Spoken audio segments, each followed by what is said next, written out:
National ലെവലിൽ അവളുടെ performance ശ്രദ്ധിക്കപ്പെടുന്നു. ഓരോ സിനിമ കഴിയുമ്പോഴും അവർക്ക് കേരളത്തിലും തമിഴ്നാട്ടിലും ഒക്കെ സ്റ്റേറ്റ് അവാർഡ് തന്ന് അവളെ ആദരിക്കുന്നു. സിനിമയാണ് എനിക്കിപ്പോൾ ഏറ്റവും പ്രിയപ്പെട്ടത്.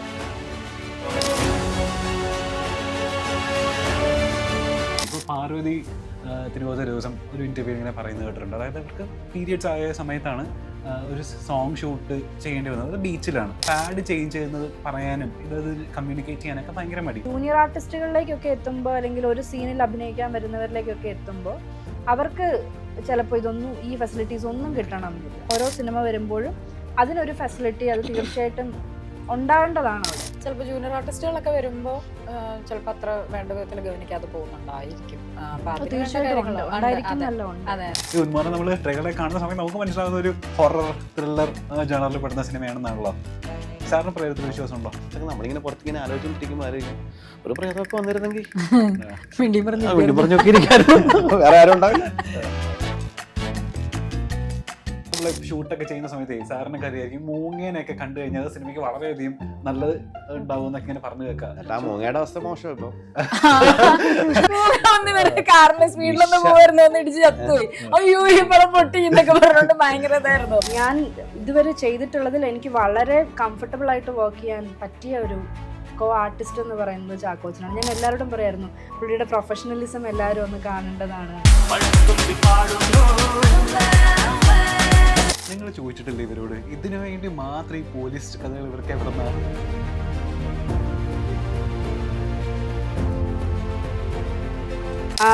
സൗമ്യ എന്ന് പറയുന്ന ക്യാരക്ടറിന് ഈ പറയുന്ന പോലെ ഷാഹിക്കയുമായിട്ട് വളരെ അടുത്ത് നിൽക്കുന്ന പല ആളുകളുടെയും പല ക്യാരക്ടേഴ്സും മിക്ക ക്യാരക്ടേഴ്സിനും ഉണ്ട്. അതന്നെയല്ലേ പറഞ്ഞിട്ടുള്ളത് ഇതിന്റെ പിന്നാലെ പോയിട്ടുള്ളവർക്കൊക്കെ പണി കിട്ടിയിട്ടുണ്ട്. എന്താ പറ്റിയേ? അപ്പൊ അങ്ങനെയുള്ള കഥാപാത്രങ്ങൾക്ക് മേക്കപ്പ് ആവശ്യമില്ലെങ്കിൽ മേക്കപ്പ് ആവശ്യമില്ല, അങ്ങനെ വിശ്വസിക്കുന്ന ആളാണ് ഞാൻ. ഉന്മാദ മൂവിയുടെ കാസ്റ്റ് ആൻഡ് ക്രൂ ആണ് നമ്മുടെ കൂടെ. കൃഷ്ണപ്രഭ, ലിജോ മോൾ ആൻഡ് ഷാജി മറാട്ട്. സർ ഹായ്, നമസ്കാരം. നമസ്കാരം. കറക്റ്റ് ഒരു 10 വർഷം മുൻപേ സിനിമയിൽ വളരെ ആകസ്മികമായിട്ട് സിനിമയിൽ വലിയ താല്പര്യമൊന്നും ഇല്ലാതെ കടന്നു വന്നൊരു പെൺകുട്ടി അവളുടെ ആദ്യത്തെ സിനിമ കഴിയുമ്പോഴേക്കും ഇവിടെ വലിയൊരു ജനസ്വീകാര്യത കിട്ടുന്നു. അതിനുശേഷം അവളുടെ ഒരു ക്യാരക്ടർ കഴിയുമ്പോഴേക്കും ഇവിടെ വലിയ രീതിയിലുള്ളൊരു ഇമ്പാക്റ്റ് ഫിലിം ഫീൽഡിൽ ഉണ്ടാക്കുന്നു. നാഷണൽ ലെവലിൽ അവളുടെ പെർഫോമൻസ് ശ്രദ്ധിക്കപ്പെടുന്നു. ഓരോ സിനിമ കഴിയുമ്പോഴും അവർക്ക് കേരളത്തിലും തമിഴ്നാട്ടിലും ഒക്കെ സ്റ്റേറ്റ് അവാർഡ് തന്ന് അവളെ ആദരിക്കുന്നു. 10 വർഷങ്ങൾക്കിപ്പുറം ഉന്മാദം എന്ന് പറയുന്നൊരു സിനിമ റിലീസാവാൻ പോകുന്ന സമയത്ത് ലിജോ മോൾ എന്ന് പറയുന്ന നടിയിൽ എന്തൊക്കെ മാറ്റം ഉണ്ടായി? സിനിമ അവളെ എങ്ങനെയൊക്കെ മാറ്റിയിട്ടുണ്ട്? സിനിമ പോസിറ്റീവായിട്ടുള്ള ഒരുപാട് കാര്യങ്ങൾ എൻ്റെ ലൈഫിൽ എനിക്ക് തന്നിട്ടുണ്ട്.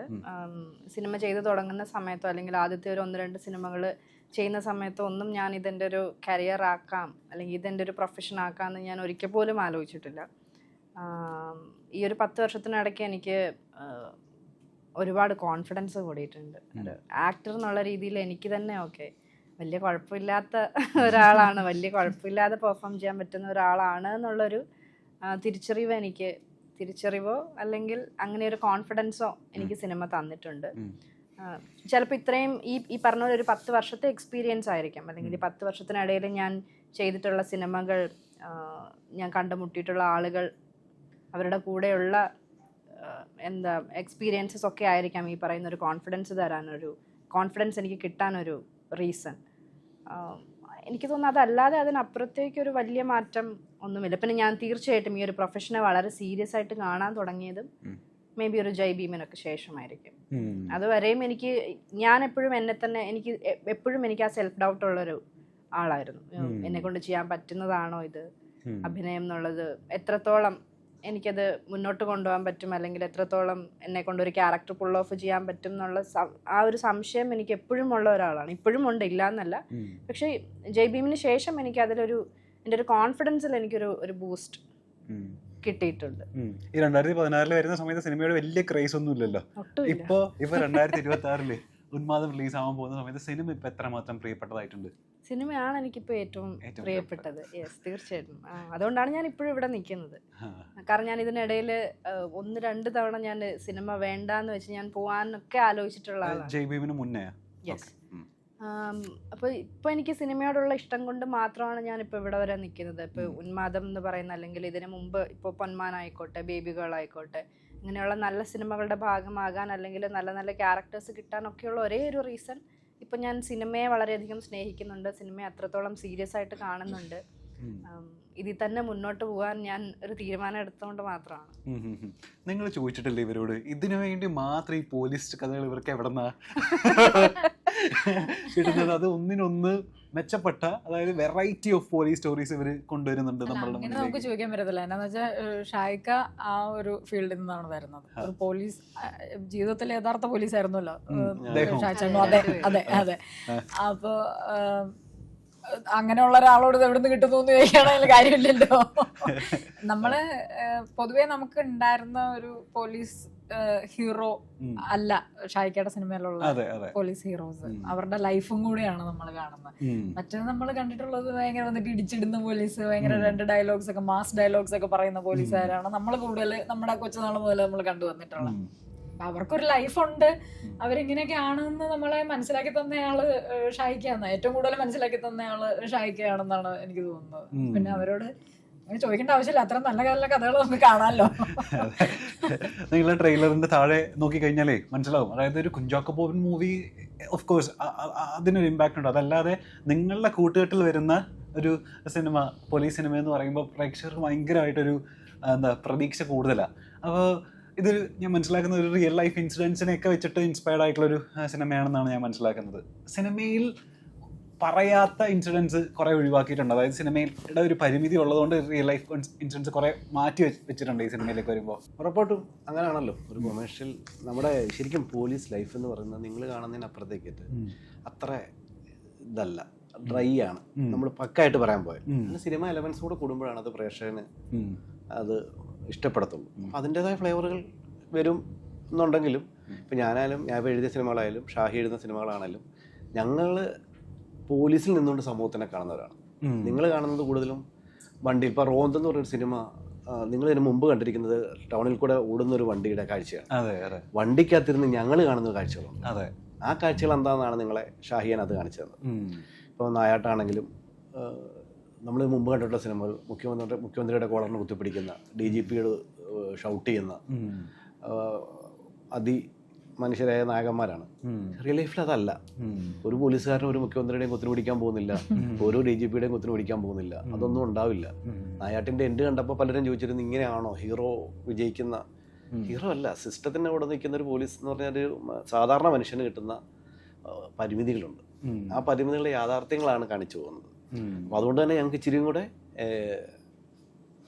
കുറെ കഥകൾ, ഇപ്പം നേരത്തെ ചോദിച്ച ചോദ്യത്തിൽ എങ്ങനെ ഇത് ഇത്രയും കഥകൾ കിട്ടുന്നു എന്ന് പറഞ്ഞാൽ, നിങ്ങളൊരു കേസ് അറിയുന്നത് പത്രത്തിലൊരു സംഭവം നടക്കുന്നത് മാത്രമാണ്. അതിൻ്റെ പിന്നിൽ നടക്കുന്ന എല്ലാ കാര്യങ്ങളും അന്വേഷിക്കുകയും അതിൻ്റെ പിന്നിൽ യാത്ര ചെയ്യുകയും ചെയ്യുന്നതാണ്. അതിൽ കുറെ ചിലപ്പോൾ നിങ്ങൾ കാണുന്ന ഒരു ന്യൂസിൽ ആ പ്രതി എന്ന ആളെ നിങ്ങൾ കുറ്റപ്പെടുത്തുമ്പോൾ അയാളുടെ പിന്നിൽ എന്തോ ഒരു ന്യായങ്ങളോ അല്ലെങ്കിൽ അയാളിലൊരു മനുഷ്യൻ്റെ ഉണ്ടാകുന്ന സാധാരണ ഇതെല്ലാം ഞങ്ങൾക്കത് മനസ്സിലാവും. പക്ഷെ നമുക്കത് സിസ്റ്റത്തിൻ്റെ കൂടെ ഒന്നും ചെയ്യാൻ പറ്റണമെന്നില്ല. പക്ഷെ നമ്മൾ ആ യാഥാർത്ഥ്യം കണ്ടവരാണ്. പിന്നെ കോടതി ചെല്ലുമ്പോഴും ഈ വാദങ്ങളും ഇത് സാധനങ്ങളും എല്ലാം ഞങ്ങൾ എഴുതി കൊടുക്കുന്ന സാധനങ്ങൾ വെച്ചിട്ടുള്ള വിസ്താരങ്ങളും ആ ന്യൂസുകളുമാണ് നിങ്ങൾ കേൾക്കുന്നത്. ഇതിനിടയിൽ ഇൻ ബിറ്റ്വീൻ ഈ സംഭവങ്ങൾക്കിടയിൽ ഉണ്ടാകുന്ന മനുഷ്യത്വം അല്ലെങ്കിൽ ഞങ്ങൾ ഇടപെടുന്ന വിഷയങ്ങളുണ്ട്. ആവശ്യത്തിലധികം കഥകളുണ്ട്. ഒരു സ്റ്റേഷനിൽ ഒരു ദിവസത്തെ കഥകൾ എടുത്താൽ തന്നെ ഒരു 100 സിനിമ എടുക്കാനുണ്ടാവും. പക്ഷെ അതെല്ലാം സിനിമ ആവണമെന്നില്ല എന്ന് മാത്രമേ ഉള്ളൂ. ഇപ്പൊ ഇനിയും പോലീസ് കഥകൾ എന്തായാലും വരാൻ ഇവിടെ വലിയ സ്കോപ്പ് ഉണ്ട് അല്ലേ? നമുക്ക് അറിയാവുന്ന കാര്യമല്ല. ഇപ്പൊ ഞാൻ എഴുതിയ 3 സിനിമകളും പോലീസ് സ്റ്റോറി ആയിരുന്നു. ഇപ്പൊ അടുത്ത ചെയ്യാൻ പോകുന്നതും പോലീസ് സ്റ്റോറിയാണ്. ഈ ഉന്മാദം നമ്മൾ ട്രെയിലറെ കാണുന്ന സമയത്ത് നമുക്ക് മനസ്സിലാകുന്ന ഒരു ഹൊറർ ത്രില്ലർ ജേണറിൽ പെടുന്ന സിനിമയാണെന്നാണല്ലോ. സാറിന് പ്രേതത്തിൽ വിശ്വാസം ഉണ്ടോ? പ്രേതത്തിൽ വിശ്വാസമുള്ളത് ഞാനിന്ന് വരെ കണ്ടിട്ടില്ല. കണ്ടല്ലേ? പിന്നെ എനിക്കത് ഉണ്ടെന്ന് വിശ്വസിക്കാൻ ഇഷ്ടമാണ്. ചില സമയത്ത് ഇപ്പോൾ ഞാൻ ജോലി ചെയ്യുന്നത് ഇപ്പോൾ ഇലിവിട പൂഞ്ചിറ എന്ന് പറഞ്ഞ സ്ഥലത്താണ്. നൈറ്റ് നമ്മളിങ്ങനെ കഥകളൊക്കെ ആലോചിച്ചിട്ടൊക്കെ ഇങ്ങനെ ഇരിക്കും, ആരും ഉണ്ടാവില്ല. സിനിമ കണ്ടിട്ടുണ്ടെങ്കിൽ മനസ്സിലാവും. ഒരു കുന്നിൻ്റെ മുകളിലൊരു വയർലെസ് സ്റ്റേഷനും ഞാനും എൻ്റെ കൂടെ ഒരു പോലീസുകാരനും മാത്രമാണ് ആ സ്ഥലത്തുണ്ടാവുക. നൈറ്റ് ഭയങ്കര സൈലൻ്റ് ആണ്, ഭയങ്കര ഒരു മൂട് സ്ഥലമാണ്. അപ്പോൾ നിലവിലെ സമയത്തൊക്കെ നമ്മളിങ്ങനെ പുറത്തിങ്ങനെ ആലോചിച്ചുകൊണ്ടിരിക്കുമ്പോൾ ആലോചിക്കും ഒരു പ്രേതമൊക്കെ വന്നിരുന്നെങ്കിൽ വേറെ ആരും ഉണ്ടാവില്ല. ഞാൻ കണ്ടിട്ടില്ല ഇതുവരെ. ഓക്കെ, ലിജോ മോളുടെ കാര്യം എടുക്കുകയാണെന്നുണ്ടെങ്കിൽ നമ്മൾ ഇദ്ദേഹത്തെ കണ്ടാക്കുന്ന ഭയങ്കര സട്ടിൽ ക്യാരക്ടേഴ്സ് അല്ലേ? അതായത് വലിയ ഒച്ചപ്പാടും ബഹളവും ഇല്ലാത്ത. പക്ഷെ ഇതിൽ സൗമ്യ എന്ന് പറയുന്ന കഥാപാത്രം അങ്ങനെയല്ലാന്നാണ് നമ്മൾ മനസ്സിലാക്കുന്നത്. തീരെ സൗമ്യ അല്ലാത്ത ഒരു പെൺകുട്ടി. അപ്പൊ ഈ സൗമ്യനെ ഡിസൈൻ ചെയ്യുന്ന സമയത്ത് ലിജോന്റെ ഫേസ് വരാനുള്ള കാര്യം എന്താ? അത് ഷായോട് ചോദിക്കേണ്ടി വരും. പിന്നെ നിങ്ങള് അല്ല, അത് ഈ അവൻ്റെ എഴുത്തിൻ്റെ തുടക്കം മുതൽ കൂടെ നിൽക്കുന്ന ഒരാളും കൂടാണ് ഞാൻ. ഞങ്ങൾ ഒരുമിച്ച് ജോലി ചെയ്ത വർഷങ്ങളോളമുള്ള പരിചയമാണ്. സിനിമയ്ക്ക് മുമ്പുള്ള, അതിനു മുന്നേ ഉള്ള സൗഹൃദമാണ്. വർഷങ്ങൾക്ക് മുമ്പായിട്ട് ഒരു 20 വർഷത്തോളമായിട്ടുള്ള ഞങ്ങളുടെ ഒരുമിച്ചുള്ള യാത്രയാണ്. സിനിമയിലേക്ക് ഞങ്ങൾ വരണമെന്ന് ആഗ്രഹിച്ച് വന്നതും ഒരുമിച്ചാണ്. ഞാൻ അഭിനയത്തോടു കൂടി വന്നു, അവൻ എഴുതി കയറി, അങ്ങനെയാണ് സിനിമയിലേക്ക് എത്തുന്നത്. പക്ഷേ അതങ്ങനെ പറയാൻ പറ്റുമെന്ന് എനിക്കറിയില്ല. ഇതിൽ ഷാഹിയുടെ ഇപ്പം റോന്തിൽ റോഷൻ ചെയ്ത ക്യാരക്ടറിനകത്ത് കുറച്ച് ഷാഹി ഉണ്ടെങ്കിൽ ഇതിലൊരു 80% ഷാഹിയുണ്ട്. ചാക്കോച്ചനുണ്ട്. അതുകൊണ്ട് തന്നെ ലിജോ മോള് ചെയ്ത ക്യാരക്ടറിന് അത് തന്നെയാണ് ആപ്ഷൻ.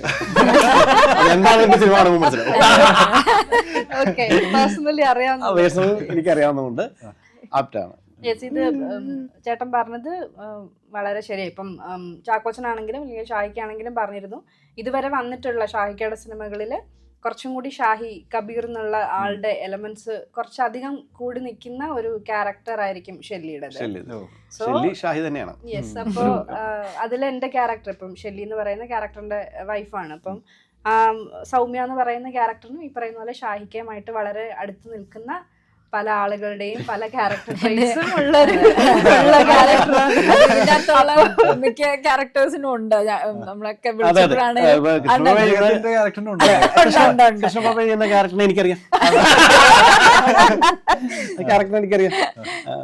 പുറത്ത് പറയുന്നില്ല. കാരണം ഇത് ഞാന് ഇതുപോലെ ഇങ്ങനെ ക്യാരക്ടർ ഉണ്ടെന്ന് പറഞ്ഞിട്ട് നേരിട്ട് ചെന്ന് കിരൺചേട്ടനും ഷായിക്കാന്ന് നമ്മുടെ സീൻസ് എല്ലാം നറേറ്റ് ചെയ്ത് തന്നിട്ടുണ്ടായിരുന്നു. അപ്പൊ ഇതെല്ലാം ആദ്യം വായിക്കാൻ പറഞ്ഞു. സ്ക്രിപ്റ്റ് മീൻസ് ഞങ്ങളുടെ പോർഷനിലുള്ള സീൻസ് എല്ലാം വായിക്കാൻ പറഞ്ഞിട്ട് വായിച്ചു കഴിഞ്ഞപ്പോഴത്തേനും പറഞ്ഞു, ഇന്ന ആൾക്കാരൊക്കെ നമുക്ക് പരിചയമുള്ള അല്ലെങ്കിൽ നിങ്ങൾ കണ്ടിട്ടുള്ള അങ്ങനത്തെ ഒക്കെ ആൾക്കാരൊക്കെയാണ്, അപ്പോൾ നമുക്ക് അങ്ങനെ വേണം ചെയ്യാൻ എന്നൊക്കെ ഉള്ളത്. അതൊന്നും നിങ്ങൾ പറഞ്ഞോ? ഞാൻ യെസ് കണ്ടിട്ടുണ്ട്. അങ്ങനെ അതൊന്നും പറയത്തില്ല. ഞാൻ കണ്ടിരുന്നു, കാണാനും സംസാരിക്കാനും പറ്റി. ഷെല്ലിയിലേക്ക് വരികയാണെന്നുണ്ടെങ്കിലേ നമ്മളൊക്കെ പറഞ്ഞു കേട്ടിട്ടുണ്ട്, എല്ലാ കൊളീഗ്സും എപ്പോഴും ഒരുപോലെ ആൾക്കാർക്ക് ഈ പറഞ്ഞ പോലെ എതിരഭിപ്രായം ഇല്ലാതെ പറഞ്ഞത് നിങ്ങളുടെ കൊളീഗ്സ് ഒക്കെ പറഞ്ഞിട്ടുണ്ട്. ഈ ചാക്കോച്ചൻ എന്ന് പറയുന്നത് ഭയങ്കര വണ്ടർഫുൾ ഹ്യൂമൻ ബീയിങ് ആണ്. വർക്ക് ചെയ്യാൻ ഭയങ്കര എല്ലാവർക്കും ഭയങ്കര കംഫർട്ടബിൾ ആയിട്ടുള്ള ഒരു ഹ്യൂമൻ ബീയിങ് ആണ്. അതിലും നല്ലൊരു ഹസ്ബൻഡ് മെറ്റീരിയലാണ് അയാൾ. അതിലും മികച്ചൊരു അച്ഛനുമാണ്, ഫാദറും ഉണ്ട് എന്നുള്ളത്. രണ്ടുപേരും ഒപ്പം വർക്ക് ചെയ്യുന്ന സമയത്ത് കുഞ്ചാക്കോ ബോബൻ എന്ന് പറയുന്ന ആക്ടറെ മാറ്റി നിർത്തി കഴിഞ്ഞാൽ ആളൊരു ഹ്യൂമൻ ബീയിങ്ങിൽ നിങ്ങൾ ഒബ്സർവ് ചെയ്ത, നിങ്ങൾ കണ്ടിട്ടുള്ള കാര്യം എന്താ, മനസ്സിലാക്കിയിട്ടുള്ള കാര്യം എന്താ? വളരെ ഡൗൺ ടു എർത്ത് ആണ്. ഡൗൺ ടു എർത്ത് എന്ന് പറഞ്ഞാൽ ഞാനതൊരു അങ്ങനെ ഒരു അതിവിനയം കാണിക്കുക അങ്ങനെയല്ല പറയുന്നത്. എപ്പോഴും ഗ്രൗണ്ടഡ് ആയിട്ട് നിൽക്കുന്ന ഒരാളാണ്. ഒരു ഞാൻ വിചാരിച്ചിരുന്ന ഒരു ഇത്രയും വർഷത്തെ എക്സ്പീരിയൻസ് ഉള്ള, ഇത്രയും എക്സ്പീരിയൻസ്ഡ് ആയിട്ടുള്ള ഒരു ആക്ടറാണ്, അല്ലെങ്കിൽ ഇപ്പം അത്രയും പെർഫോമൻസ് കൊണ്ട് നമ്മളെല്ലാവരും ഞെട്ടിച്ചൊരു പീക്കിലാണ് നിൽക്കുന്നതെന്ന് പറയാം. അപ്പം അങ്ങനെയുള്ളപ്പോൾ അങ്ങനെയുള്ള രീതിക്കായിരിക്കും നമ്മുടെ അടുത്തൊക്കെ ഇടപഴകുക. ഞാനൊരു സ്റ്റാർ ആയിരിക്കും. അപ്പം അങ്ങനെ ഒന്നും അല്ലാതെ ഒരു വളരെ നല്ലൊരു സുഹൃത്തിനെ പോലെയാണ് ഇടപഴകിക്കൊണ്ടിരുന്നത്. ഇപ്പോൾ സെറ്റിലായാലും ഞാൻ ഇന്നലെയൊക്കെ ആണെങ്കിലും പറഞ്ഞതാണ്, നമ്മൾ ഒരു സീൻ ചെയ്യുന്ന സമയത്ത് അവിടെ തന്നെ ഉണ്ടാവും. ഇപ്പോൾ ഒരു ഷോട്ട് കഴിഞ്ഞ് പോയി ക്യാരവാനിൽ ഇരിക്കുക അങ്ങനെയൊന്നും അല്ലാതെ അവിടെ തന്നെ ഉണ്ടാവും, നമ്മുടെ കൂടെ ഉണ്ടാവും. അവിടെ ചിലപ്പോൾ ഞാനിരിക്കുന്ന ഒരു കസേര എവിടെയെങ്കിലും ഞാനൊരു കോർണറിൽ ഇരിക്കുകയായിരിക്കും, അതേപോലെ ഒരു കോർണറിൽ അവിടെ ഇരിക്കുന്നുണ്ടാവും. ആരും ശ്രദ്ധിക്കില്ല. സെറ്റിൽ അവിടെ ഷൂട്ട് നടക്കുന്നുണ്ടാവും, ഒരു കോർണറിൽ അവിടെ സ്വന്തം കാര്യം നോക്കിയിരിക്കുന്നുണ്ടാവും. അതുപോലെ വളരെ പ്രൊഫഷണലാണ്. ഈ ഒരു പ്രൊഫഷനോട് അത്രയും പാഷനോട് കൂടി നിൽക്കുന്ന ആളാണ്. കറക്റ്റ് ഞാൻ പറയണത് വന്നൊരു 5 മിനിറ്റ്സിനുള്ളിൽ റെഡിയാണ്, കോസ്റ്റ്യൂം ഇട്ട് ഇവിടെ റെഡിയാണ്. അപ്പം അത്രയും ഈ ഒരു പ്രൊഫഷനെ അത്രയും കാര്യമായിട്ട് നോക്കുന്ന ഒരാളാണ്, അത്രയും കാര്യമായിട്ട് കാണുന്ന ഒരാളാണ്. പിന്നെ ഞങ്ങൾക്ക് ഇതിൽ 2 കുട്ടികളുണ്ട്. അപ്പം അവരെ കൈകാര്യം ചെയ്യുന്ന രീതിയൊക്കെ ആയാലും ഭയങ്കര ഈസി ആയിട്ടാണ് ഹാൻഡിൽ ചെയ്യുന്നത്. അപ്പോൾ എനിക്ക് പൊതുവേ ഞാൻ കുട്ടികളായിട്ടൊന്നും അത്രയും അറ്റാച്ച്ഡ് ആവാൻ എനിക്ക് കുറച്ചധികം സമയം എടുക്കും. പക്ഷെ ചാക്കോച്ചൻ അങ്ങനെയൊന്നും ഇല്ല. സ്പോട്ടിൽ ഈ 2 കുട്ടികളെയും വളരെ ഫ്രണ്ട്ലി ആയിട്ട് കൈകാര്യം ചെയ്യും. കാരണം ചാക്കോച്ചനാണ് കൂടുതൽ സീൻസും വരുന്നത് കുട്ടികളായിട്ട്. അപ്പോൾ അവരെയൊക്കെ നമ്മൾ ട്രീറ്റ് ചെയ്യുന്ന രീതി കണ്ടുകൊണ്ടിരിക്കുക. അവിടെ ആ സെറ്റിൽ എല്ലാവരെയും ഒരേപോലെ ട്രീറ്റ് ചെയ്യുന്ന ഞാനും എല്ലാവരോടും പറയാറ്, നമുക്ക് വർക്ക് ചെയ്യാൻ ഞാനിപ്പോൾ ഒരുപാട് പേരുടെ വർക്ക് ചെയ്തിട്ടുണ്ട്. അപ്പം ഞാൻ ഇതുവരെ ചെയ്തിട്ടുള്ളതിൽ എനിക്ക് വളരെ കംഫർട്ടബിൾ ആയിട്ട് വർക്ക് ചെയ്യാൻ പറ്റിയ ഒരു ആർട്ടിസ്റ്റ് എന്ന് പറയുന്നത് ചാക്കോച്ചനാണ്. ഞാൻ എല്ലാവരോടും പറയായിരുന്നു, പുള്ളിയുടെ പ്രൊഫഷണലിസം എല്ലാവരും ഒന്ന് കാണേണ്ടതാണ്, അല്ലെങ്കിൽ പുള്ളിയുടെ വർക്കിംഗ് സ്റ്റൈൽ ആയിക്കോട്ടെ. ഇപ്പം എനിക്കാണെങ്കിലും കോമ്പിനേഷൻ ചെയ്യുന്ന സമയത്ത് ഭയങ്കര പേടിയായിരിക്കും, അയ്യോ എങ്ങനെയായിരിക്കും, ഒരുപാട് ടേക്സ് പോവുമോ, അത് എപ്പോഴും ഉണ്ടാവാറുള്ളതാ. പക്ഷെ അങ്ങനെയൊന്നും അവിടെ ഒരു തീർച്ചയായിട്ടും ഒരു ഗിവ് ആൻഡ് ടേക്ക് ഉണ്ടാവും. ഇപ്പം നമ്മൾ ചെയ്യുന്ന സമയത്തൊക്കെ ആണെങ്കിലും നമുക്ക് ഇപ്പം ചില സമയത്ത് നമുക്കൊന്ന് തൊടാനൊക്കെ ആണെങ്കിലും നമുക്ക് ചില ആളുകളെ നമുക്ക് പേടിയായിരിക്കും. ആ ഒരു മൊമെന്റിൽ ഇനിയിപ്പോൾ അവർക്കത് ഇഷ്ടപ്പെടില്ലേ, എങ്ങനെയാവും എന്നറിയില്ല. അങ്ങനെയൊന്നും അല്ലാതെ ഒരു വളരെ കംഫർട്ടബിൾ ആയിട്ടുള്ള ഒരു അറ്റ്മോസ്ഫിയർ ക്രിയേറ്റ് ചെയ്ത് തരുന്ന ഒരാളാണ്. ആസ് എ പേഴ്സൺ ഭയങ്കര ഗ്രൗണ്ടഡ് ആണ്. നമ്മുടെ ഇന്റർവ്യൂവിൽ മറ്റുള്ളവർ തള്ളാൻ വേണ്ടി ഇങ്ങനെ പറയുമല്ലോ, പക്ഷെ അതല്ല, ഇത് നേരിട്ട് നമ്മൾ അനുഭവിച്ചതാണ്. സെറ്റിലോട്ട് വരുമ്പോൾ തന്നെ നമുക്കൊരു പോസിറ്റീവ് സാധനമുണ്ട്. പിന്നെ അതല്ല, ഞാനൊരു വലിയ സ്റ്റാറാണ്, ഇവിടുത്തെ മമ്മൂക്ക ലാലേട്ടനൊക്കെ ഒപ്പം അഭിനയിച്ചിട്ടുള്ള, അതിൽ ഇത്രയും കാലമായിട്ട് നിൽക്കുന്ന അങ്ങനത്തെ ഒരു സാധനമില്ല, ഒരു ജെന്യൂനിറ്റി ഉണ്ട്. ആ കൂടെ പറയുന്ന കൂടെ ലിജോമോടെ കാര്യം കൂടെ ഒന്ന് പറയേണ്ടി പോകേണ്ട സാധനമാണ്. എനിക്കൊണ്ട് പറയാൻ വിചാരിക്കണ്ട. ഞാൻ ലിജോമോടൊപ്പം ഇതിന് മുമ്പ് ചെയ്തത് നടന്ന സംഭവം സിനിമയിലാണ്. അല്ല കോമ്പിനേഷൻ ഒന്നും അല്ല, പക്ഷെ അതിനകത്ത് ഞാൻ ആ പോലീസ് സ്റ്റേഷൻ സീക്വൻസിൽ AD ആയിട്ടും കൂടെ ഉണ്ടായിരുന്നു. എൻ്റെ ഡയറക്ടർ വിഷ്ണു പറഞ്ഞിട്ട് ആ പോലീസ് സ്റ്റേഷൻ സീക്വൻസ് ഇത് ചെയ്യാൻ വേണ്ടിയിട്ട് AD ആയിട്ട് നിൽക്കണം എന്ന് പറഞ്ഞാൽ ഞാൻ AD ആയിട്ടുണ്ടായിരുന്നു. അപ്പോൾ എനിക്ക് ലിജോക്ക് ഓർമ്മയുണ്ടോയെന്ന് അറിയില്ല, ലിജോമോളുടെ ഓൾമോസ്റ്റ് ആദ്യത്തെ ഡയലോഗ് സാധനങ്ങളൊക്കെ കഴിഞ്ഞു. അപ്പോൾ ലാസ്റ്റ് സമയമാണ് ഷൂട്ട് തീരാ, പോലീസ് സ്റ്റേഷൻ സീക്വൻസിൽ ലാസ്റ്റ് സമയങ്ങളാണ്. അപ്പോൾ ലിജോമോളുണ്ട്. പക്ഷേ ഞങ്ങളിങ്ങനെ നിന്നിട്ട് പറയും, കാരണം വെച്ചാൽ ഒരു ജനലിൽ കൂടെ അപ്പുറത്ത് നിൽക്കുന്ന ലിജോമോളുടെ ഷോട്ടേ ഉള്ളൂ. എന്നിട്ട് എന്താ ലിജോമോക്ക് തമിഴിലായിട്ട് ഒരു പടം ചെയ്യാൻ പോകേണ്ടിയിരുന്നാന്ന് തോന്നുന്നു, പിറ്റേ ദിവസം രാവിലെ കണ്ട് അങ്ങനെ പോകാൻ നിൽക്കുകയാണ്. സാധാരണ ഇത് ഞാൻ കുറേ പടം ചെയ്തിട്ടുണ്ട്, എഴുതിയതുമായിട്ടും അല്ലാതെയായിട്ടും കുറേ പടം ചെയ്തിട്ടുണ്ട്, പല ആർട്ടിസ്റ്റും കാണിക്കുന്നുണ്ട്. അവർക്ക് നാളെ ഉച്ചയ്ക്കാ പോകണമെങ്കിൽ ഇന്ന് വൈകുന്നേരം തൊട്ട് എനിക്ക് എന്നാ ഫ്രീ ആക്കണമെന്ന് പറഞ്ഞ് ബഹളം വെച്ചുകൊണ്ടായിരിക്കും. ഇത് ഒരു പരാതിയില്ല. അവിടെ ആ ഷോട്ടിന് വേണ്ടിയിട്ട് എത്ര വെളുപ്പിനെ 3 മണി 4 മണി കണ്ടായി ഷോട്ട് കഴിയുമ്പോൾ, നൈറ്റാണ് എടുക്കുന്നത് ആ ഷോട്ട്. ഒരു പരാതിയും പരിഭവം ഇല്ലാതെ കൃത്യമായിട്ട് അവിടെ നിൽക്കുന്നുണ്ട്. അപ്പോൾ ഞാൻ ഇടയ്ക്ക് അല്ലെങ്കിൽ രാവിലെ കണ്ട് ഫ്ലൈറ്റിന് പോകണമെന്ന് പറഞ്ഞ ആളാണോ, ഉറങ്ങിയിട്ടില്ല, അത് അവിടെ നിൽക്കുകയാണ്.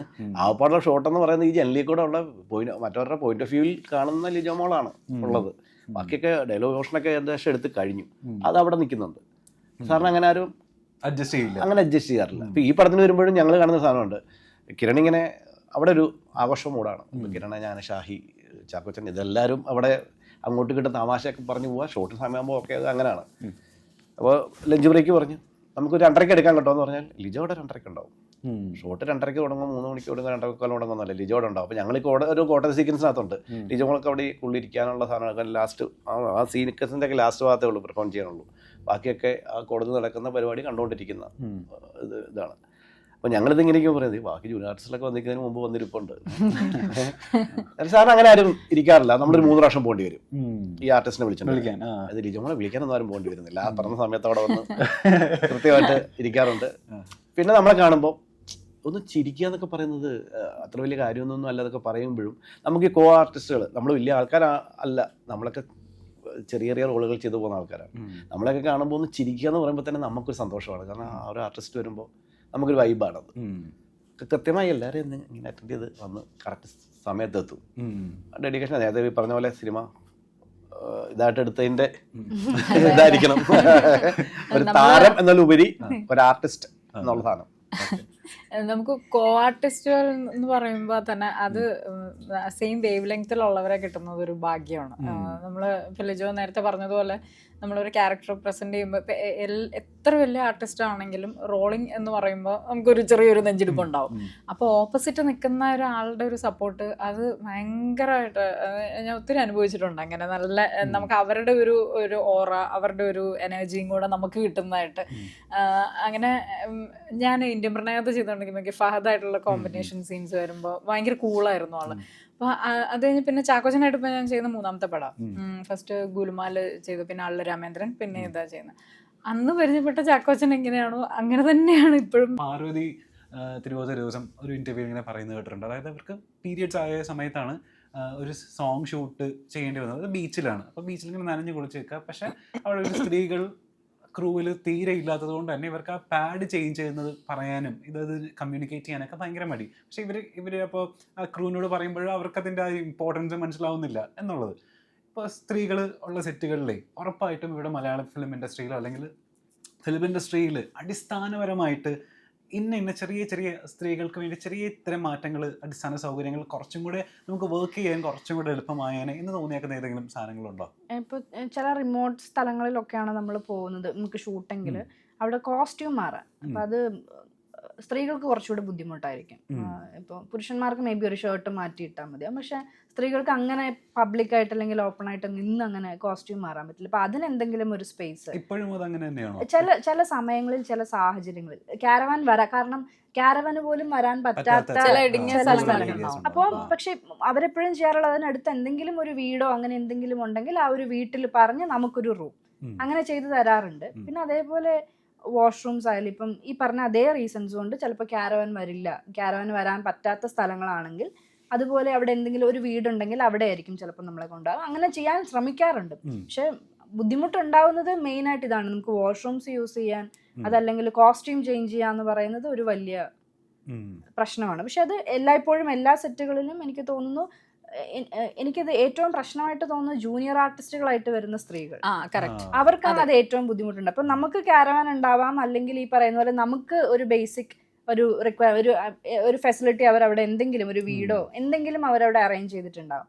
പക്ഷെ അതൊരു ജൂനിയർ ആർട്ടിസ്റ്റുകളിലേക്കൊക്കെ എത്തുമ്പോൾ അല്ലെങ്കിൽ ഒരു സീനിൽ അഭിനയിക്കാൻ വരുന്നവരിലേക്കൊക്കെ എത്തുമ്പോൾ അവർക്ക് ചിലപ്പോൾ ഇതൊന്നും ഈ ഫെസിലിറ്റീസ് ഒന്നും കിട്ടണം എന്നില്ല. അപ്പം അത് ശരിക്കും ഓരോ പ്രൊഡക്ഷൻ ഹൗസുകളും ഓരോ സിനിമ വരുമ്പോഴും അതിനൊരു ഫെസിലിറ്റി അത് തീർച്ചയായിട്ടും ഉണ്ടാകേണ്ടതാണ് അവിടെ. അത് ആരും അതിനെക്കുറിച്ച് അത്രയും കേട്ടിട്ടില്ല എന്ന് എനിക്ക് തോന്നിയിട്ടില്ല, അത് കെയർ ചെയ്തിട്ടില്ല എന്ന് എനിക്ക് തോന്നുന്നു. നമ്മളുടെ ഒരു ഭാഗം പറയുമ്പോൾ ഇപ്പൊ നമ്മൾ ഇപ്പൊ വർക്ക് ചെയ്തിട്ടുള്ള എല്ലാവരുമായിട്ടും നമുക്ക് എന്തെങ്കിലും ഒരു ബുദ്ധിമുട്ടുണ്ടെന്നുണ്ടെങ്കിൽ ധൈര്യമായിട്ട് പറയാൻ ഫ്രീഡം ഉള്ള ആൾക്കാരാണ് ഇവരെല്ലാവരും. നമുക്ക് അതിപ്പോൾ ഞാനാണെങ്കിലും ലിജോ ആണെങ്കിലും എന്തെങ്കിലും കാര്യം പറഞ്ഞാൽ അവർ നമ്മുടെ കൂടെ നിന്ന് നമ്മളെ സഹായിക്കുന്ന ആൾക്കാരാണ്. പക്ഷെ ഇപ്പോൾ ലിജോ പറഞ്ഞ പോലെ ചിലപ്പോൾ അതിപ്പം ഇവർ നമ്മളെ കണക്കാക്കുന്നത് നമ്മുടെ കൂടെ ഉള്ള ആർട്ടിസ്റ്റുകൾ എന്നുള്ളതും ഉണ്ടായിരിക്കും, അല്ലെങ്കിൽ മുന്നേ പടം ചെയ്തിട്ടുള്ള ആർട്ടിസ്റ്റുകൾ എന്നുള്ള ഒരു ഇതും ഉണ്ടായിരിക്കും. പക്ഷെ അതല്ലാതെ ഈ പറഞ്ഞ പോലെ ചിലപ്പോൾ ജൂനിയർ ആർട്ടിസ്റ്റുകളൊക്കെ വരുമ്പോൾ ചിലപ്പോൾ അത്ര വേണ്ട വിധത്തിൽ ഗവനിക്കാതെ പോകുന്നുണ്ടായിരിക്കും. അപ്പൊ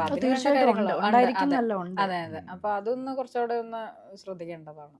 ഇതിപ്പോ പല ഡയറക്ടേഴ്സുമേ പറഞ്ഞ് പരാതിപ്പെട്ടിട്ടുള്ള കാര്യം, അതായത് സിനിമ അഭിനയിക്കൊണ്ടിരിക്കുന്ന സമയത്ത് ഈ നടിമാരുടെ മേക്കപ്പിന്റെ കാര്യം പറയുന്ന സമയത്ത് അവർക്ക് വലിയൊരു പ്രഷർ ഉണ്ടാവാറുണ്ട്. ഇപ്പൊ ചില സിനിമകളിൽ ഇപ്പൊ ചില നടിമാർ ഇപ്പൊ ഹൗസ് വൈഫ് ആണെങ്കിൽ കൂടെ അവർ മേക്കപ്പ് ഡിമാൻഡ് ചെയ്യുന്ന നടിമാരുണ്ട്. അപ്പോൾ ഇപ്പൊ ഇദ്ദേഹത്തിന്റെ കാര്യം പറയുകയാണെങ്കിലും ആളുടെ കാര്യം പറയുകയാണെങ്കിലും മേക്കപ്പ് അധികം ഉപയോഗിച്ച് കണ്ടിട്ടില്ലാത്ത ദൃശ്യത്തില് ഇദ്ദേഹം മേക്കപ്പ് ഇട്ടിട്ടില്ല, മേക്കപ്പ് ഡൾ മേക്കപ്പ് ആണ് യൂസ് ചെയ്തത്. ഞാൻ എന്റെ ഓർമ്മയിൽ ആകെ മേക്കപ്പ് ഇട്ട് അഭിനയിച്ചൊരു സിനിമ ഒന്ന് നേരില് ഡോക്ടറിന്റെ ഇതില് മേക്കപ്പ് കുഴപ്പമില്ലാത്ത ഒരു മേക്കപ്പ് ഉണ്ടായിരുന്നു. പിന്നെ ഇതില് മേക്കപ്പ് ഇടാൻ ഞാൻ വിചാരിച്ചു ഇതിലും ഡള്ളായിരിക്കും വിചാരിച്ചിട്ട് ഞാൻ ഡള്ളെന്നുള്ളതായിട്ട് തന്നെയാണ് ഞാൻ ചെല്ലുന്നത്. അപ്പോൾ കിരൺ ചേട്ടനും ഷായ്ക്ക് വന്നിട്ട് പറഞ്ഞു, കാരവന് വന്നിട്ട് പറഞ്ഞു ഇച്ചിരി റൂഷൊക്കെ ഇട്ടോ കേട്ടോ, ഇച്ചിരി മേക്കപ്പ് ഇട്ടോ. ഞാൻ ചോദിച്ചു ഇവർക്ക് മാറിപ്പോയതാണോ, സാധാരണ എന്നോട് ആരും ഇതുവരെ ഇങ്ങനെ പറഞ്ഞിട്ടില്ല മേക്കപ്പ് ഇടണം എന്നുള്ളത്. എന്നിട്ട് നമ്മൾ ചെയ്യാണ് ചെയ്തത് മേക്കപ്പ് കൂട്ടി. അതങ്ങനത്തെ ഒരു ക്യാരക്ടർ ആയതുകൊണ്ട് ജീവിതത്തിൽ ആദ്യമായിട്ടാ ഞാൻ ഇത്ര മേക്കപ്പ് ഇട്ട് സിനിമയിൽ അഭിനയിക്കുന്നത്. ഈ മേക്കപ്പിലേക്ക് വരുന്ന സമയത്ത് ഇതുപോലെ എങ്ങനെയാ ഇതിനെ നോക്കി കാണുന്നത്? ഡയറക്ടറിന്റെ കോളാണോ? തീർച്ചയായിട്ടും. കാരണം ഡയറക്ടറോ അല്ലെങ്കിൽ റൈറ്ററോ അവർ മനസ്സിൽ കണ്ടെഴുതുന്ന ഒരു കഥ അല്ലെങ്കിൽ കഥാപാത്രം എങ്ങനെയായിരിക്കണം എന്നുള്ളത് തീർച്ചയായിട്ടും ഇപ്പോൾ ഒരു ആർട്ടിസ്റ്റിനെ അവർ ഫിക്സ് ചെയ്യുന്നതിന് മുമ്പേ തന്നെ അവരുടെ മനസ്സിലുണ്ടാവും ആ ക്യാരക്ടർ എങ്ങനെയായിരിക്കണം. ഞാൻ അതിൽ വിശ്വസിക്കുന്ന ആളാണ്. പിന്നെ ഞാൻ എനിക്കൊരിക്കലും എനിക്ക് കിട്ടിയിട്ടുള്ള കഥാപാത്രങ്ങൾ അങ്ങനെയാണ്, വളരെ എല്ലാവർക്കും റിലേറ്റ് ചെയ്യാൻ പറ്റുന്ന രീതിയിലുള്ള കഥാപാത്രങ്ങളാണ് ഞാൻ ചെയ്തിട്ടുള്ളത്. അപ്പം അങ്ങനെയുള്ള കഥാപാത്രങ്ങൾക്ക് മേക്കപ്പ് ആവശ്യമില്ലെങ്കിൽ മേക്കപ്പ് ആവശ്യമില്ല, അങ്ങനെ വിശ്വസിക്കുന്ന ആളാണ് ഞാൻ. അല്ലാതെ എനിക്ക് ലിപ്സ്റ്റിക് ഇട്ടേ പറ്റുള്ളൂ, ഇല്ല ഞാൻ കുറച്ച് ബ്രൈറ്റ് ആയിരുന്നേ പറ്റുള്ളൂ, ഞാൻ അങ്ങനെ എനിക്ക് ആലോചിക്കാൻ പോലും പറ്റില്ല. എപ്പോഴും അത് തീർച്ചയായിട്ടും ഡയറക്ടറുടെ വിഷൻ എന്താണോ അല്ലെങ്കിൽ ആ ഒരു റൈറ്റർ അതിനെ ആ ഒരു ക്യാരക്ടറിനെ എങ്ങനെയാണോ കൺസീവ് ചെയ്തിരിക്കുന്നത് അതിനൊപ്പം പോകാനാണ് എനിക്ക് താല്പര്യം. നമ്മൾ ആ ഒരു ക്യാരക്ടറിനെ അല്ലേ പോർട്രേ ചെയ്യുന്നത്, അപ്പോൾ അവരുടെ ആ ക്യാരക്ടർ എന്താണോ ഡിമാൻഡ് ചെയ്യുന്നത് അങ്ങനെ ചെയ്തേ പറ്റുള്ളൂ. ഇപ്പൊ എന്റെ അമ്മയ്ക്കൊക്കെ വലിയ സങ്കടം, പക്ഷെ മേക്കപ്പ് ഒന്നും വേണ്ട അള്ള കറുത്തല്ലോ എന്നൊക്കെ പറഞ്ഞിട്ടൊക്കെ പറയും. പക്ഷെ അമ്മ ഇപ്പൊ അത് ഓക്കെ ആയി. ചില ആൾക്കാർക്ക് ഡള്ളാക്കുന്നൊന്നും ഇഷ്ടമല്ല ഞാൻ പറഞ്ഞു കേട്ടിട്ടുണ്ട്. എനിക്ക് തോന്നുന്നു ഞാനൊക്കെ സിനിമയിൽ വന്നപ്പോഴേക്കും അത് അങ്ങനെ ആയി, ആ ഒരു മേക്കപ്പ് ഇടുന്ന ആ ഒരു അതിൽ നിന്നങ്ങ് മാറിയിരുന്നു.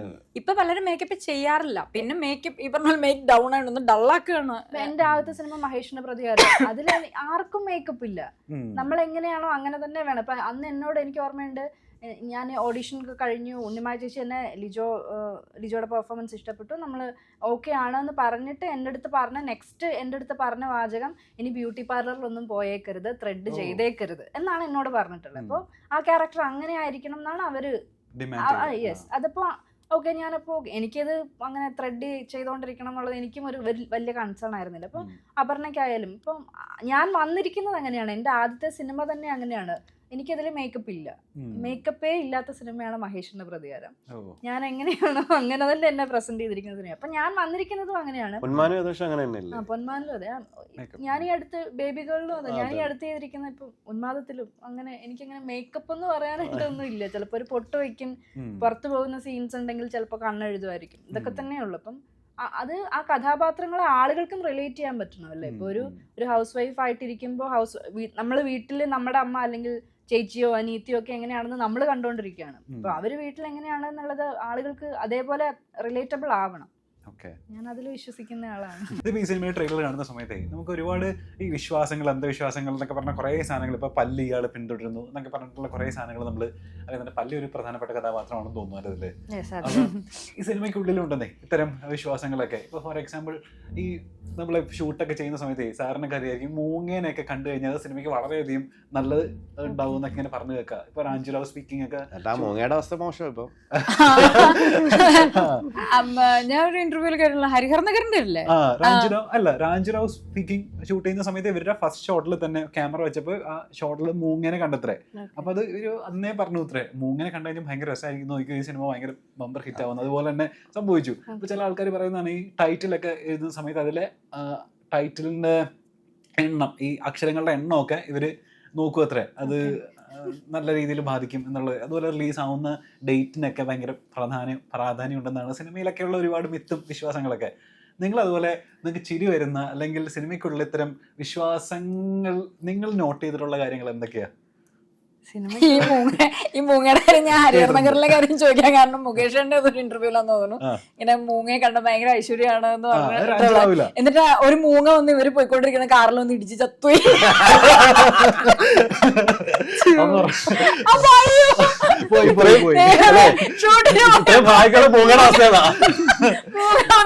കാറിലെ സ്പീഡിലൊന്നും പോവായിരുന്നു, ഒന്ന് ഇടിച്ച് ചത്തുപോയി. അയ്യോ ഈ പടം പൊട്ടി എന്നൊക്കെ പറഞ്ഞോണ്ട് ഭയങ്കര ഇതായിരുന്നു. പക്ഷെ ഹരിഹർ നഗറിന്റെ ഓൾ ടൈം ഹിറ്റ് അല്ലേ. അങ്ങനെ വിശ്വാസങ്ങൾ അതെല്ലാം ഇതിലും ഉള്ളതാണല്ലോ, വിശ്വാസവും അന്ധവിശ്വാസവും. അതൊക്കെ ശരിക്കും പറയാൻ അങ്ങനത്തെ അതിർവരമ്പ് പോലും വ്യത്യാസമാണ്. നിങ്ങളുടെ വിശ്വാസമാണ്, നിങ്ങളൊരു അന്ധവിശ്വാസത്തിൽ വിശ്വസിക്കുന്നുണ്ടെങ്കിൽ മൂങ്ങ ഇടിച്ചാൽ അല്ല മൂങ്ങയെ കണ്ടാൽ നല്ലതാണെന്ന് നിങ്ങൾ വിശ്വസിക്കുമ്പോൾ എനിക്കത് അന്ധവിശ്വാസമായിട്ടാണ് തോന്നുന്നത്. നിങ്ങൾക്കത് പൂർണ്ണ വിശ്വാസം ഉള്ളതുകൊണ്ടാണ്. അത് ഓരോരുത്തരുടെ കാഴ്ചപ്പാടിലാണ് ഈ വിശ്വാസം അന്ധവിശ്വാസം എന്നുള്ള സാധനം. നിങ്ങളുടെ വിശ്വാസം എനിക്ക് അന്ധവിശ്വാസമാവാം, എൻ്റെ അന്ധവിശ്വാസം ചിലപ്പോൾ നിങ്ങൾക്ക് വിശ്വാസം. അങ്ങനെ ആ ഒരു അതിർവരമ്പ് അങ്ങനെയാണ് വരിക. പിന്നെ ഈ അക്ഷരങ്ങൾ എഴുത്ത് ഈ ഷായിയുടെയും പിന്നെ കിരണിന്റെ ഒക്കെ പറഞ്ഞാൽ അവർ ചിരിക്കുകയുള്ളൂ. കാരണം അവർക്ക് ഈ വിശ്വാസം തന്നെ ഉണ്ടോ എന്നറിയത്തില്ല. എന്നിട്ട് പണ്ടൊക്കെ ചിലപ്പോൾ അങ്ങനെയൊക്കെ ഞാൻ എന്റെ പേഴ്സണലി ഉള്ള കാര്യം പറഞ്ഞു, സിനിമയുടെ കാര്യത്തിലല്ല, എന്റെ പേഴ്സണലി ഉള്ള കാര്യത്തില്ല. പണ്ടൊക്കെ ഞാൻ ഇതിന് മുൻപേ പറഞ്ഞിട്ടുണ്ടല്ലോ, സിനിമയൊക്കെ ഒത്തിരി ആഗ്രഹിച്ചാണ് ചാൻസ് ചോദിച്ചാൽ തന്നെയാണ് സിനിമയിൽ വന്നിട്ടുള്ളത്. അപ്പൊ അന്നൊക്കെ ജോത്സ്യനെയൊക്കെ പോയി കാണുമായിരുന്നു. ദൈവമേ എന്താണ് എനിക്ക് നല്ല സമയം ഈശ്വര എന്നൊക്കെ പറഞ്ഞോണ്ടൊക്കെ അമ്മയൊക്കെ നമ്മളിങ്ങനെ അതിന് വേറെ കോമഡി എന്ന് വെച്ചാൽ നമ്മളിപ്പം പ്രാർത്ഥിക്കുമ്പോഴൊക്കെയാണേലും ലിസ്റ്റായിട്ട് അമ്പലത്തിലൊക്കെ പോയി പ്രാർത്ഥിച്ച് അങ്ങനെയൊക്കെ പോണവരൊക്കെ ഉണ്ട്.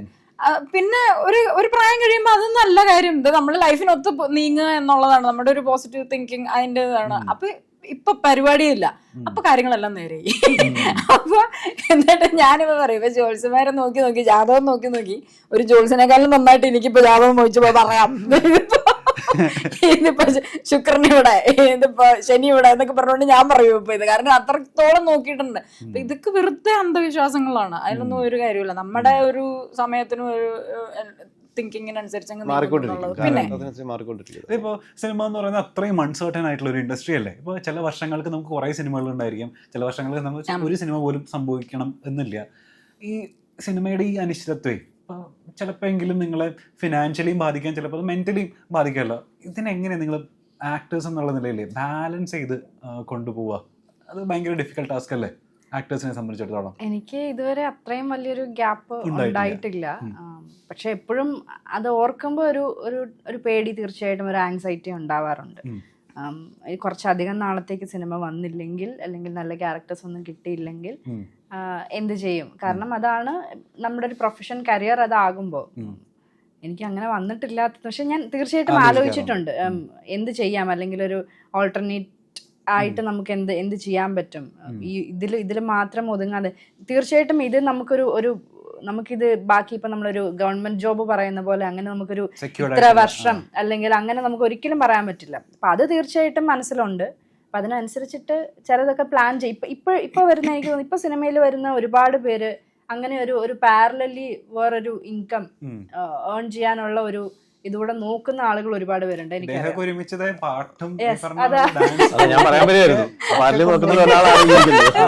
അല്ല അതേ അറിയുള്ളൂ.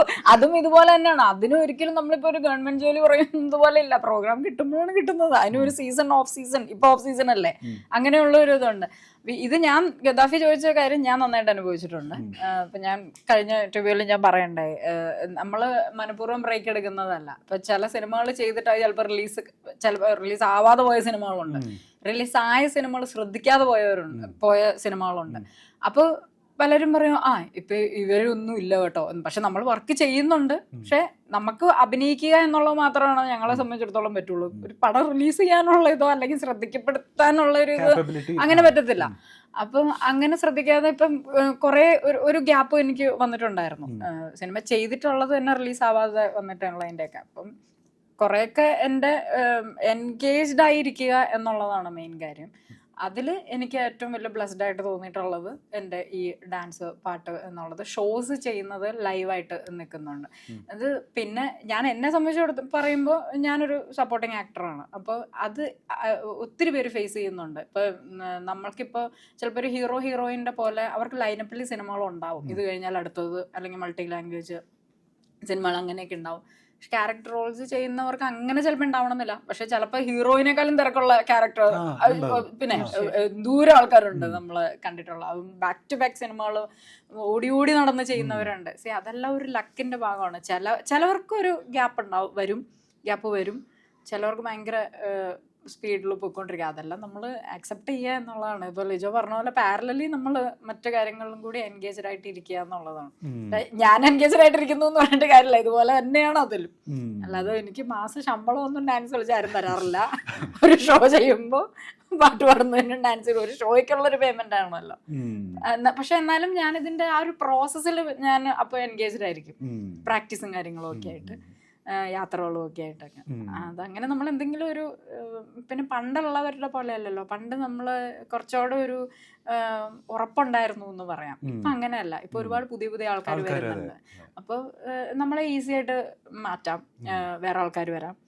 ആർക്കും ഒരു ഉറപ്പില്ലാത്ത ഒരു ഫീൽഡായി ശരിക്കും. ഇപ്പോഴാണ് ശരിക്കും അങ്ങനെ തോന്നുന്നത്.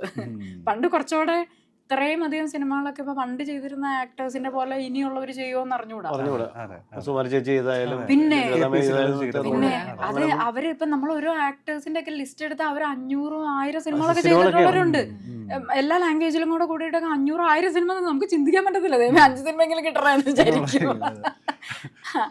അപ്പൊ അതില് നമ്മൾ മിസ് ചെയ്തിരിക്കുക എന്നുള്ളതൊരു മെയിൻ ഘടകമാണ്. ഇപ്പൊ ഈ സിനിമ റിലീസിന് ഒരുങ്ങുന്ന സമയത്ത് നിങ്ങൾ ഇതിൽ അഭിനയിച്ച ആളുകളാണ്, നിങ്ങൾ ഈ കഥാപാത്രങ്ങളെ തൊട്ടറിഞ്ഞ ആൾക്കാരല്ലേ. ഈ അഭിനയവും ഈ ക്യാരക്ടേഴ്സും നിങ്ങൾ ഈ സിനിമയുടെ പാർട്ടാണെന്നൊക്കെ ഉള്ളത് മാറ്റി നിർത്തി കഴിഞ്ഞാൽ തിയേറ്ററിൽ ഈ സിനിമ വന്നു കഴിഞ്ഞാൽ ഒരു സാധാരണ ഓഡിയൻസ് എന്നുള്ള നിലയിൽ നിങ്ങളെ എക്സൈറ്റ് ചെയ്യുന്ന, നിങ്ങളെ ആഹ്ലാദിപ്പിക്കാൻ പോകുന്ന എലമെന്റ്സ് എന്തൊക്കെയാണെന്നാ തോന്നുന്നത് ആസ് എ കോമൺ ഓഡിയൻസ്? എനിക്ക് ആദ്യത്തേത് ഷാഹി കബീർ എന്നുള്ള പേരായിരിക്കും തീർച്ചയായിട്ടും. കാരണം ഇതിനു മുമ്പ് ഉള്ള ഷാഹിക്കയുടെ സിനിമകൾക്ക് അത്രയും ഒരു വലിയൊരു ഫാൻ ബേസ് ഉണ്ട്. അത് പലതരത്തിലുള്ള പോലീസ് സിനിമകളാണ്, നമ്മൾ ഡാർക്കാണെന്നൊക്കെ പറഞ്ഞാലും ഷാഹിക്കയുടെ സിനിമകൾക്ക് ഒരു കൂട്ടമുണ്ട്. അപ്പോൾ തീർച്ചയായിട്ടും അതൊരു വലിയ ഫാക്ടർ ആയിരിക്കും.